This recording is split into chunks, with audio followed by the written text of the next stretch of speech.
completely honest, we haven't spent like any money on marketing. That's good. Yeah, I mean, it's great. Yeah. So I wouldn't be Mm, able to tell like, oh, SEOs and these things and keywords, those things work because I'm not sure.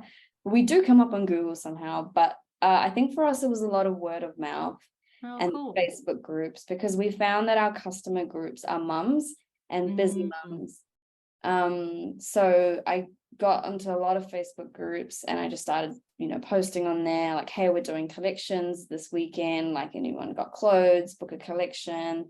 And I think it became a word of mouth from there. And word cool. of mouth is very powerful. It's obvious it's the cheapest way for marketing, but it's also very powerful. And so I think, yeah, a lot of our customers came from there and out through our Instagram, and we're trying to educate people. That's a big part of what we're trying to do as well, is we should actually be the last place for your clothes to come to. We shouldn't have to exist. And we will, and we do, but your clothes, like, we want people to be able to make their clothing last a lot longer.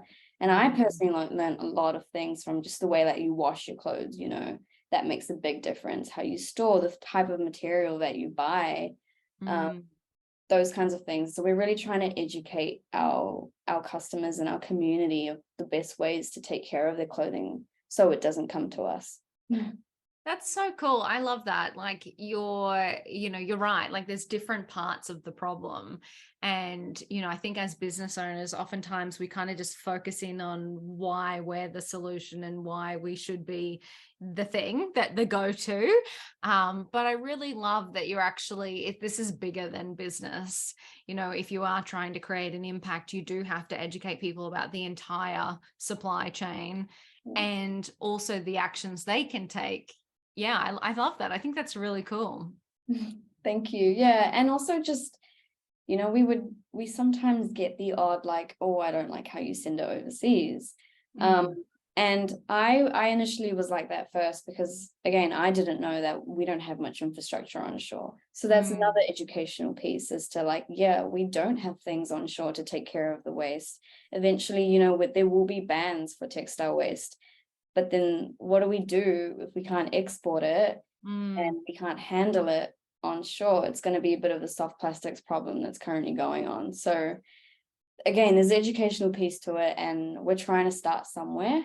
It's really hard being sustainable and trying to do the right thing whilst growing a business at the same time, because we're not perfect and we're not going to be perfect. And my co-founder and I recently just realized that we're striving for perfection a bit too much, and it's making things a lot slower for us. So we're like, hey, let's just start somewhere. It won't be perfect, but we're doing something, and we just go from there. That's awesome. That's such a good lesson in business, because nothing's ever perfect.